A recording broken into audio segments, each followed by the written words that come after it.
bugs? Welcome back to my channel. Today's video is going to be about my experience and my time working at Hooters in downtown Dallas. I've had so many requests for this video, it's like crazy. I've gotten tons of DMs asking me a bunch of questions and requesting for me to just sit down and let y'all know what I went through when I worked there, so that's what I'm going to do today. I stayed up all night kind of remembering, looking for all my pictures that I had as I worked there, and I put them all into lists. So I'm going to go ahead and tell y'all like the industry wise, like what it was like working there, the uniforms, the money, the regulars, stuff like that. And then I'm going to go ahead and tell y'all crazy stories and experiences that I personally went through, and then I'm going to tell you why I ended up quitting Hooters. So let's get started.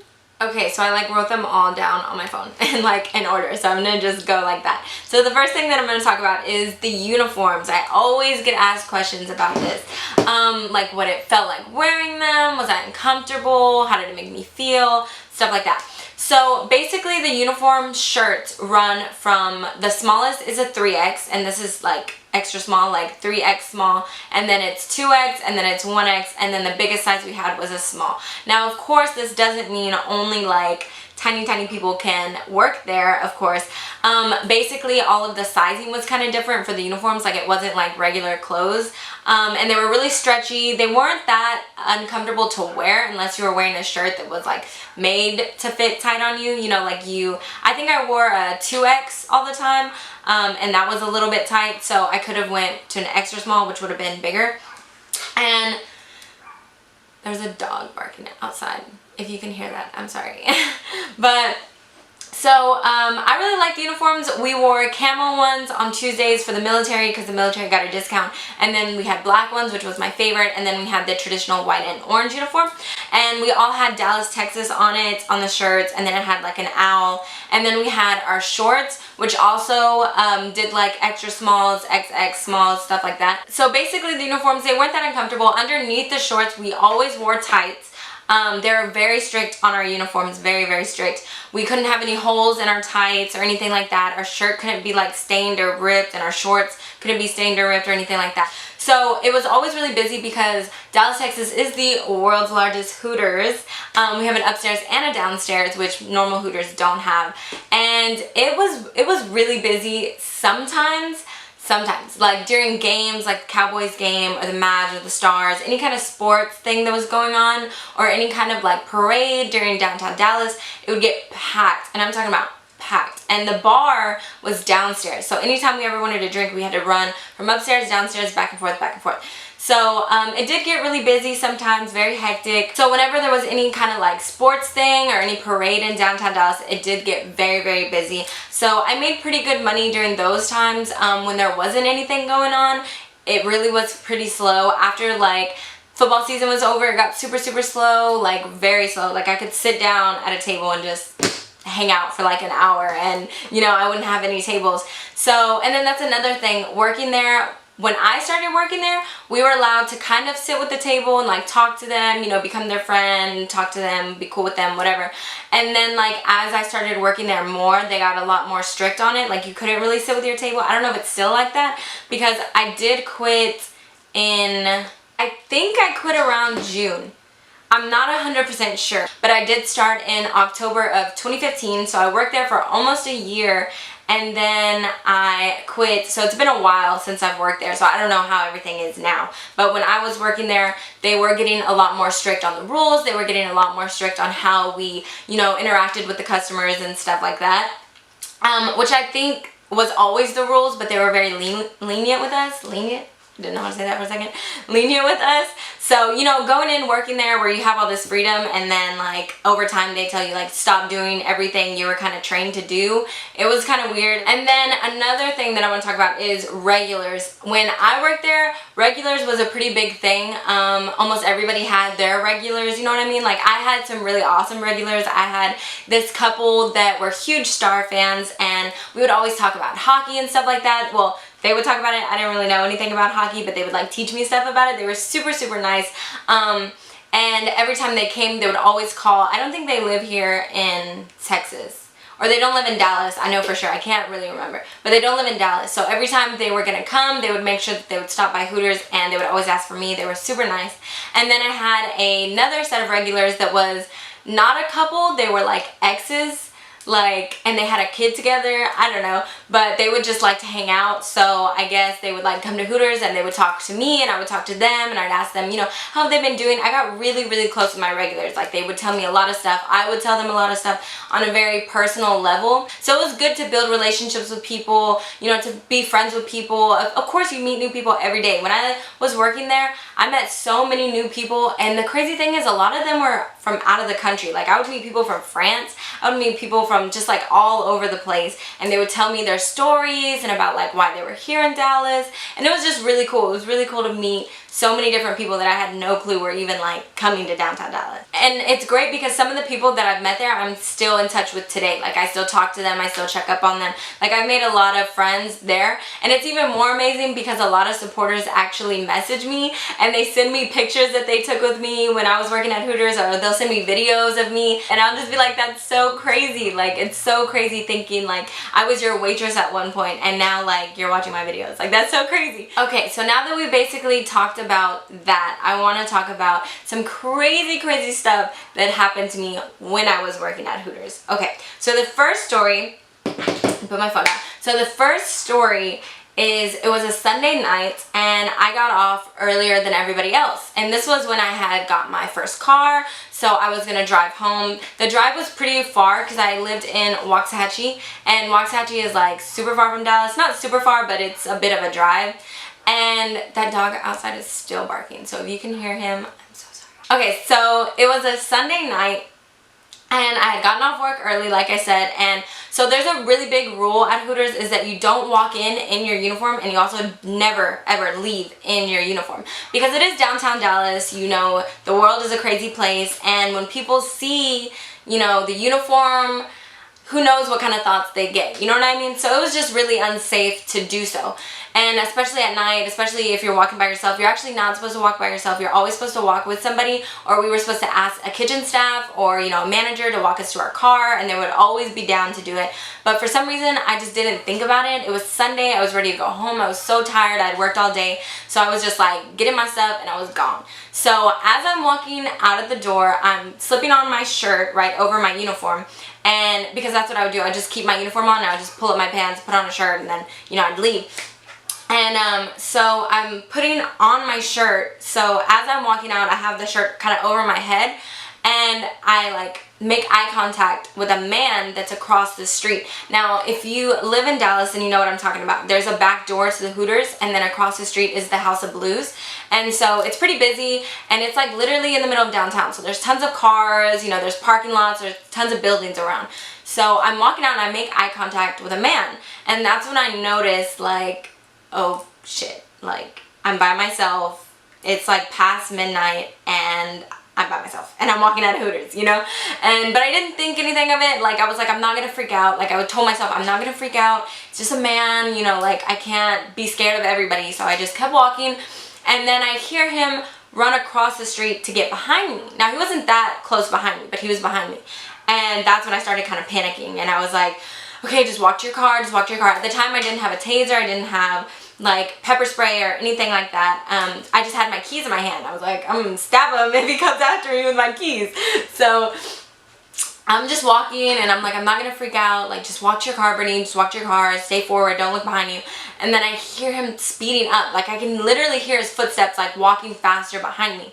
And I was like, okay, I'm gonna turn. If you've ever seen, I'll probably insert a picture or something right here, but there's like two huge owls in front of Hooters. So I was like, okay, I'm gonna turn where the owls are, and I'm gonna act like I'm gonna walk down the street. And if he turns and follows me, then I'm gonna run right back to Hooters, because Hooters is filled with like windows, like there's windows covering the whole place. So everybody in like working could see me outside if they looked, but nobody was really looking. They were cleaning up the store, and everybody was just trying to go home, so I'm pretty sure nobody was paying attention to me. So I like turned, and then I hear him running and turned, and he turned because I had looked back, and he turned, and we made eye contact again. Oh my god, I've never been so freaking scared in my life. I literally ran so fast, and I don't run like ever. I don't run. So I literally ran so fast to the window, and I was like banging on the window. I was like, somebody walk me to my car, hurry. And I was like screaming because I wanted this man to know, like, I know what you're doing. Like, I can have somebody come outside. Like, I'm not gonna like try to play it cool and just tap on the window, hey, can somebody help me? No. Like, so I was like screaming because there was nobody like in downtown Dallas. Like, it was Sunday, there was nobody there. I didn't really see any cars, so I'm like screaming at the top of my lungs. And then I look back to see like where he's at, and he makes eye contact with me again, turns around and runs in the other direction. Like, it was so creepy because it was like that confirmed it. Like, he knew what he was doing, and he knew that I knew what he was trying to do. I don't know if he was trying to like rob me because I just got off work, or I don't even want to think about what would have happened, you know, if I wouldn't have noticed him. But it was just very, very scary. It was very creepy. Somebody walked me to my car after that, and I like went home and I told my mom, because I was really late, because I was like telling everybody inside of Hooters, I was like, watch out for this guy. I was like telling them what he looks like. I was like, he was following me, like I don't know what he was trying to do. And then so I get home and I tell my mom this, and of course my mom flips out. She's like, I don't want you working there anymore, you don't need to work there, da da da da. But I got bills to pay, so I was like, I kind of have to work there. And so I told her that, and then she went and she bought me pepper spray, she bought me all that stuff, and she was like, don't ever leave, you know, by yourself. Now you know, like, don't ever, even if you're in a rush, even if you're tired and you just want to get home, like, you gotta always protect yourself, you gotta always watch out. Which I definitely think working at Hooters can be very, very dangerous, just because the setting that it's in. There's a lot of homeless people. There's a lot of homeless people that like to hang around there. And I've heard so many stories about homeless people attacking Hooters girls, especially when I worked there. People would always tell me stories about it. So I definitely think that if you are going to work there, definitely make sure you have a taser or a pepper spray, and you never leave by yourself, and you don't walk by yourself. Like, I know it seems like, you know, those kind of things just don't slip into your head, like, oh, I need to make sure I do this so I don't get robbed or killed or something like that. But that's just the world that we live in, you know? So that would definitely be my advice to that. So speaking of homeless people, let me go ahead and tell you my experiences with the homeless people around Hooters. So this is when I had just started. I was probably a couple weeks working there, like not very long at all. I was still in training. And so I was sitting in the car. I was sitting in the car with one of my friends, and I was eating because I had just gotten off work, and I didn't have a car back then, so it was his car. And so he's in the driver's seat, I'm in the passenger seat, and I like flip open some wings because I took some wings from work, and I was like starving because I think I had worked the morning shift, and I was just like super tired. And so I was sitting in the car and I was like, I just want to eat here instead of waiting that 40-minute drive to get home to eat. So I'm sitting in the car and I'm eating, and then I see a homeless man. And I was like, you know, like maybe we should give him some money, something like that. So he was like, okay. So he rolled down his window like barely, because like I said, you never really know what people are gonna do. So, and he gives them a couple dollars. No, I think he gave him like $2. I think he gave him like $2, and he slipped it through the window, and he was like, God bless.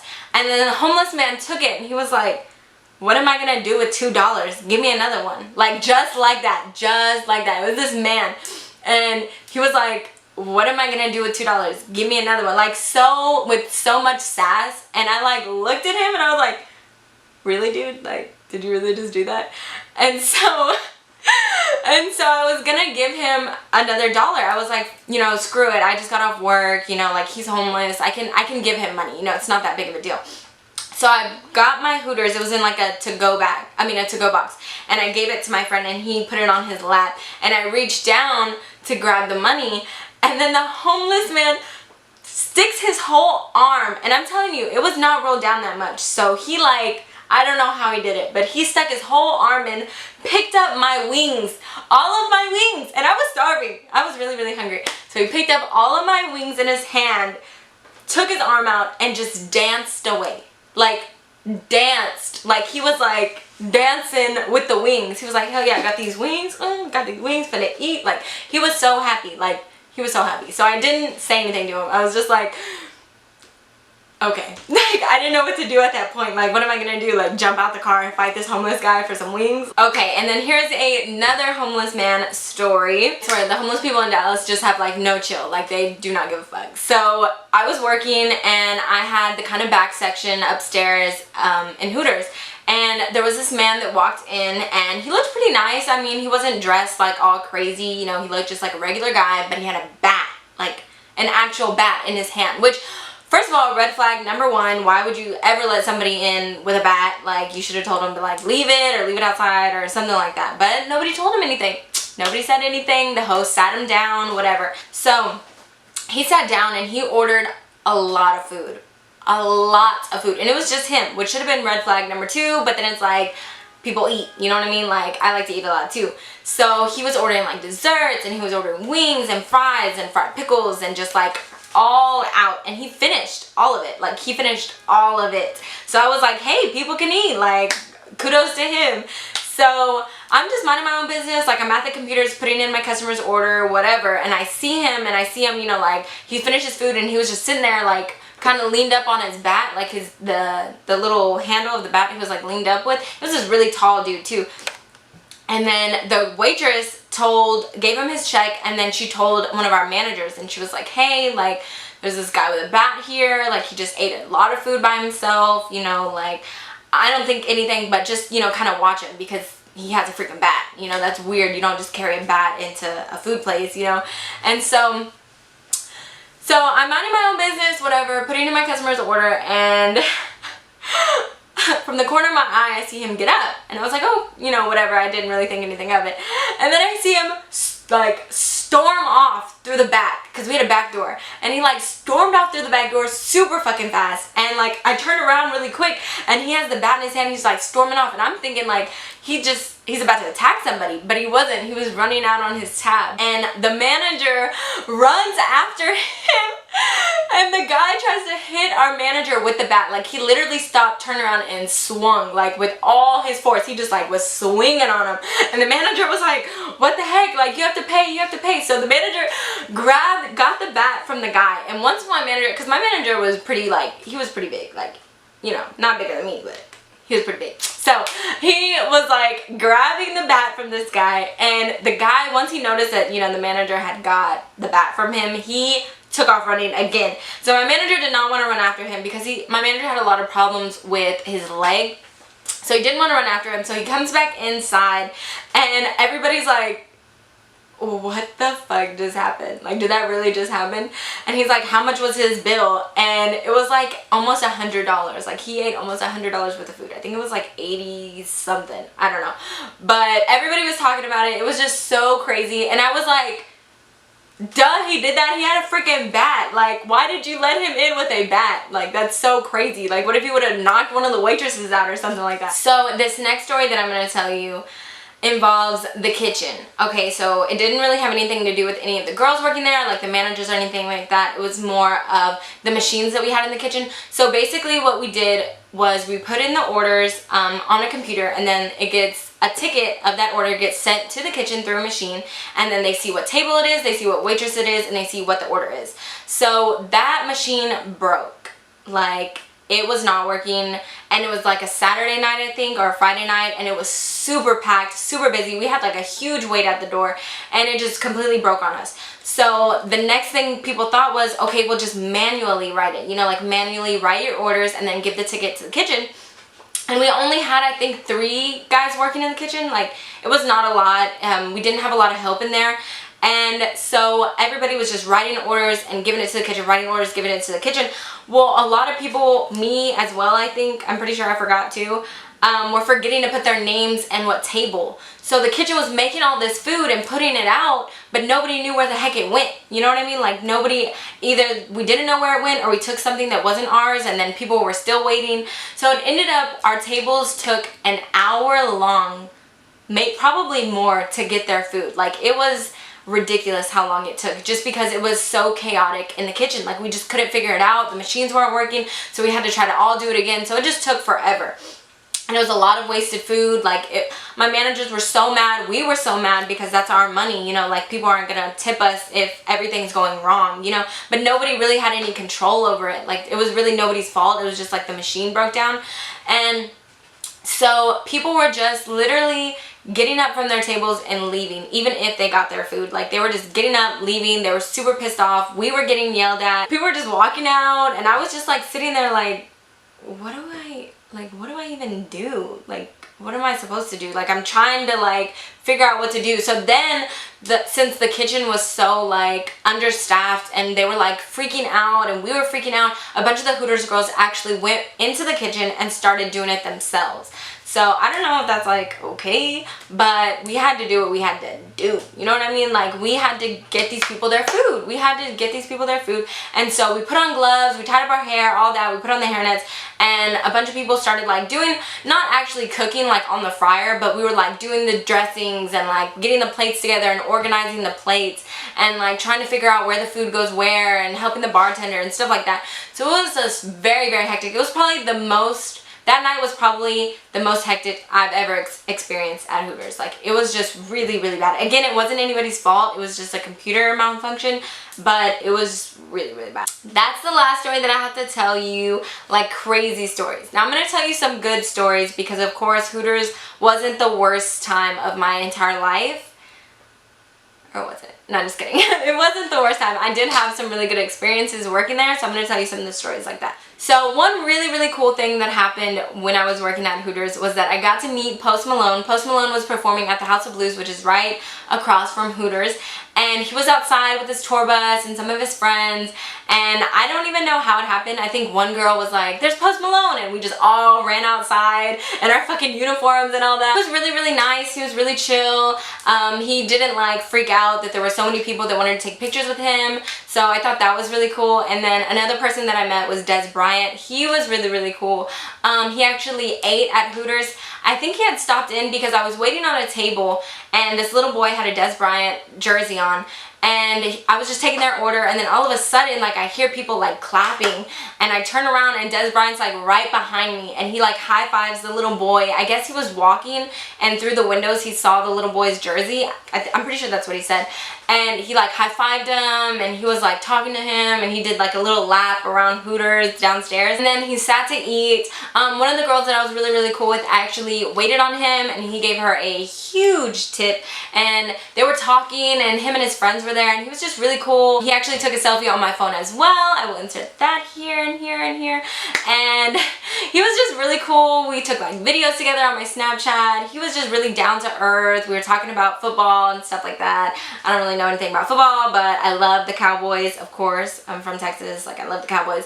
And so that was really cool, getting to meet like celebrities and stuff like that. Also, Hooters just really can be really, really fun sometimes. We have a little jukebox there when we would play like music, and it could be, you know, pretty loud, and we could just be dancing or singing along or whatever. It can be really, really fun. We also have like special events. We also have like a little runway thing that happens, and it's just really cool. Like, there's a lot of opportunities that you can reach through working at Hooters. Like, they do have like calendar girls and stuff like that. So those are some pretty cool things that I experienced and like saw. Noah just hit the little door. Okay, sorry. That I experienced like when I was working there. So it wasn't all bad or all crazy. Like, there were some really good moments that I had when I worked there. So now I'm gonna tell you why I quit.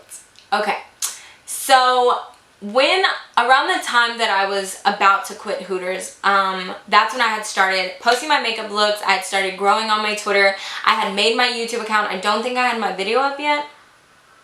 No, I don't think I had my video up yet, but I did make my YouTube account, and I was really focused on that. Like, I was really excited.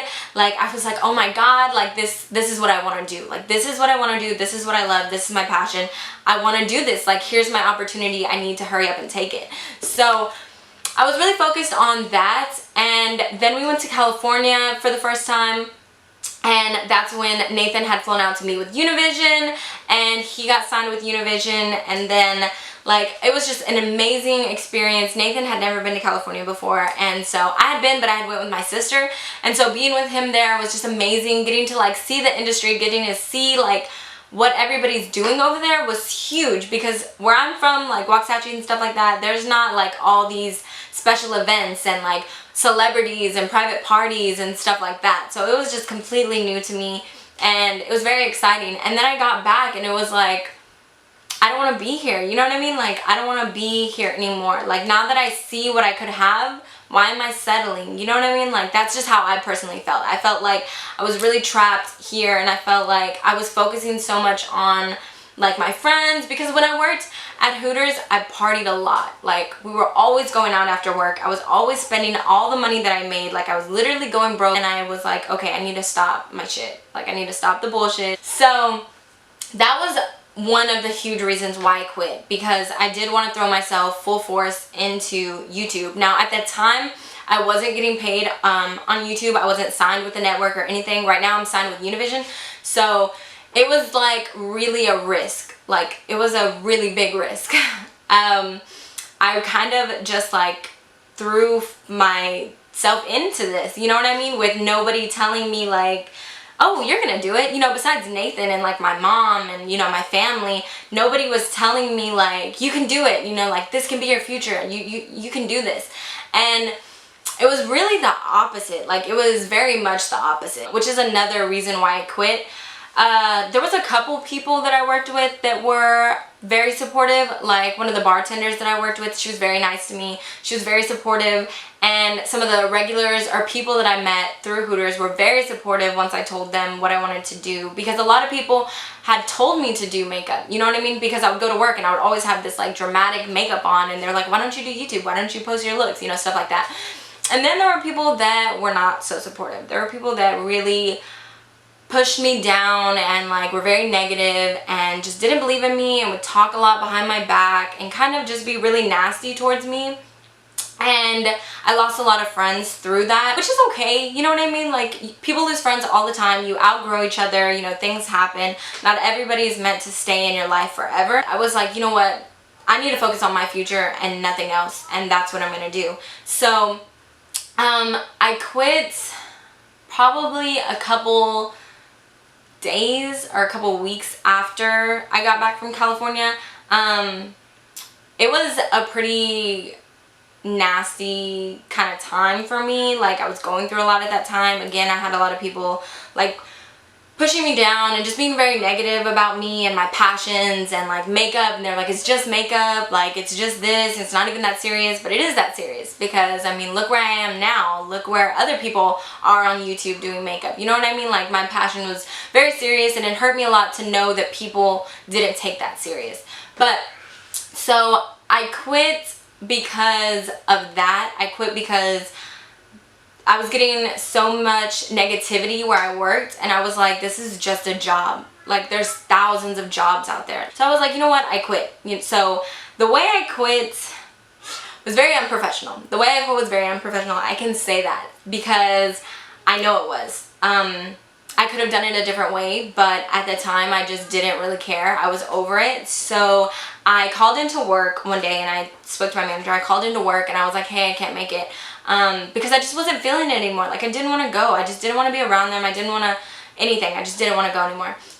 And so I was like, hey, I called in. I'm calling in, whatever. And so then I'm Snapchatting, and I think me and Nathan went to the movies that day. And I put it on Snapchat because, again, I just didn't care. Like, I didn't care. I had all my coworkers on Snapchat, but just didn't really care. So one of my coworkers actually Snapchatted me, and she was like, but you can't come to work. And I was like, nope. Like, can't. So then she started like talking shit to me, just being very rude, and like Snapchatting me videos of like saying all this stuff.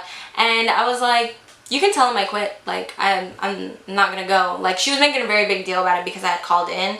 And again, calling in does affect, you know, other people's schedules, because like they have a chart on where all the tables are going to be, and the charts have all the waitresses' name on it. So when waitresses don't come in, then they have to redo everything, and like people get shitty sections or they get better sections or stuff like that.